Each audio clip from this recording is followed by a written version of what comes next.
For centuries, humanity looked south and wondered.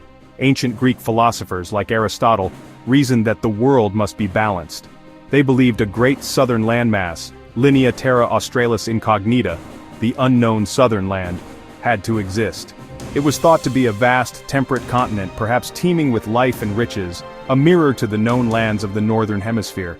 This idea was not born from observation but from a deep-seated need for symmetry and order in the world, a continent born entirely of imagination, a ghost on the maps of old, waiting patiently for its discovery through the mists of time and the vastness of the unexplored ocean.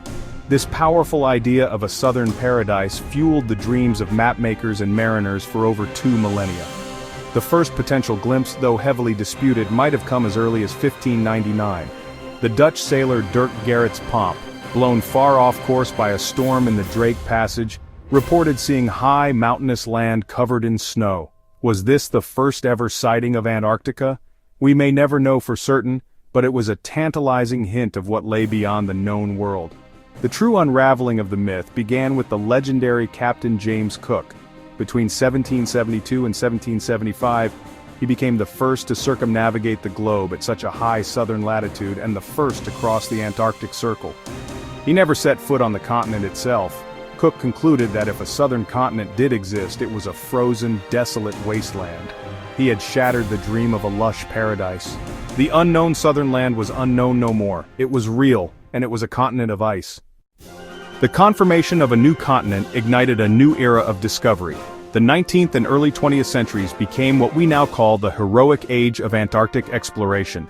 This was a time of immense bravery, incredible hardship, and monumental scientific ambition. Men in wooden ships powered by sail and rudimentary steam engines pitted themselves against the most hostile environment on Earth. They were not just searching for land, charting coastlines, studying magnetic fields, and collecting geological samples. It was a period defined by national pride and a relentless human desire to understand the very fabric of our planet. One of the key figures of this period was the British naval officer James Clark Ross. In the 1840s, with his heavily reinforced ships, HMS Erebus and HMS Terror, Ross pushed deeper into the Antarctic than anyone before him. He discovered the vast ice shelf that now bears his name, the Ross Ice Shelf, a sheer cliff of ice the size of France. He also identified and named 2 towering volcanoes, Mount Erebus and Mount Terror. Ross's expeditions were a triumph of scientific endeavor, mapping hundreds of miles of coastline and making crucial discoveries about Earth's magnetism near the South Magnetic Pole, opening the gateway for future explorers. As the 19th century gave way to the 20th, the focus of exploration shifted. The coastlines were broadly known, but the vast interior remained a complete mystery. The ultimate prize, the last great terrestrial goal on Earth, was the geographic South Pole. This challenge attracted a new generation of explorers, driven by a potent mix of scientific curiosity and fierce nationalism. Figures like the determined Anglo-Irish explorer Ernest Shackleton made legendary attempts. His 1909 expedition came tantalizingly close, turning back just 97 miles from the pole.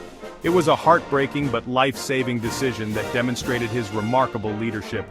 These expeditions were sagas of human endurance. Men lived for months, even years, in primitive wooden huts, enduring unimaginable cold and perpetual darkness during the long polar winter. They battled scurvy, frostbite, and the profound psychological strain of isolation. They hauled heavy sledges for thousands of miles across treacherous glaciers and snowfields, their only companions their loyal sled dogs, and their own unwavering resolve. The stories from this heroic age are not just about geography. They are profound testaments to the strength of the human spirit when faced with the overwhelming power of the natural world.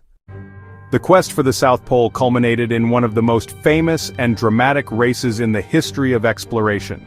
It was a contest between 2 very different men, leading 2 very different expeditions. On one side the Norwegian Roald Amundsen, on the other the British Royal Navy officer Robert Falcon Scott. Roald Amundsen was a meticulous planner, a pragmatist who had learned invaluable survival skills from the Inuit.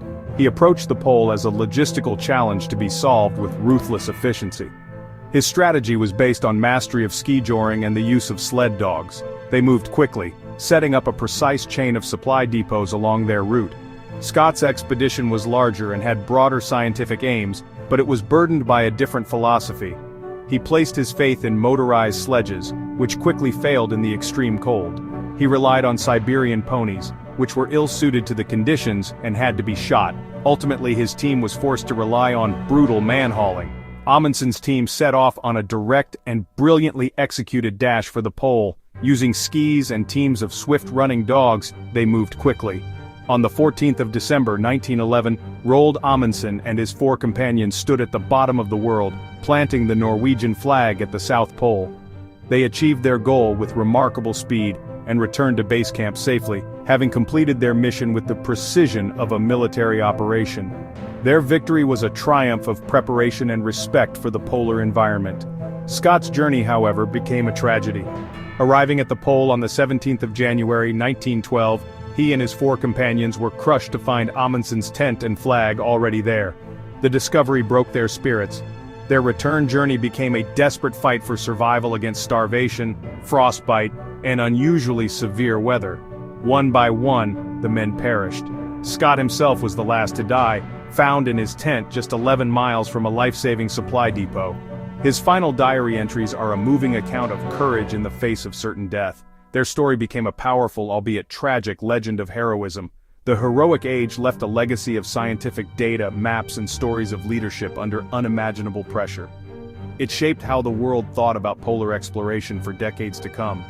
But the continent would soon become the subject of global scientific cooperation and treaty, the next great chapter. The age of competition gave way to collaboration, a shift that would define Antarctica's modern history. Following the heroic age and the world wars, Antarctica entered a new phase. Nations began to see the continent not just as a prize for explorers, but as a strategic location for science and territorial claims. During the International Geophysical Year of 1957-58, 12 countries established over 60 research stations across Antarctica. This unprecedented collaboration laid the groundwork for a new vision, one dedicated not to conflict, but to peace and shared knowledge. This spirit of cooperation was formalized in 1959 with the signing of the Antarctic Treaty. The treaty set the continent aside as a scientific preserve, established freedom of scientific investigation, banned all military activity, and put a freeze on territorial claims. It remains a shining example of international cooperation. Today, Antarctica is the largest natural laboratory in the world. Scientists from across the globe live and work in state-of-the-art research stations, studying everything from the secrets of our universe to the history of our planet's climate. By drilling deep into the ice sheet, they extract ice cores that contain air bubbles trapped thousands of years ago, giving us a direct record of past atmospheric conditions. Astronomers take advantage of the clear, dry air to peer into the cosmos, while biologists study unique life forms from emperor penguins to microscopic tardigrades. Yet this pristine wilderness faces modern challenges. The rise of tourism brings thousands of visitors each year, raising concerns about environmental impact and the potential for introducing non-native species. But the greatest threat of all is global climate change. The warming of our planet is causing Antarctica's vast ice sheets to melt at an accelerating rate, contributing to sea level rise around the world. The history of this great southern continent is not over. It is now at the very center of our planet's future. Scientists examine ancient ice cores and the data they yield, vital clues to our past and warning for our future. This silent, white wilderness holds vital clues to our past and a stark warning for the survival of our world. The history of Antarctica is a continuing story, part scientific laboratory, part barometer of global change, and entirely crucial to our shared future. Understanding Antarctica helps us understand the planet, and what we do next will decide the chapters yet to come. This is not just history, it is a warning and an invitation to act. Thank you for joining this epic journey through Antarctica's history.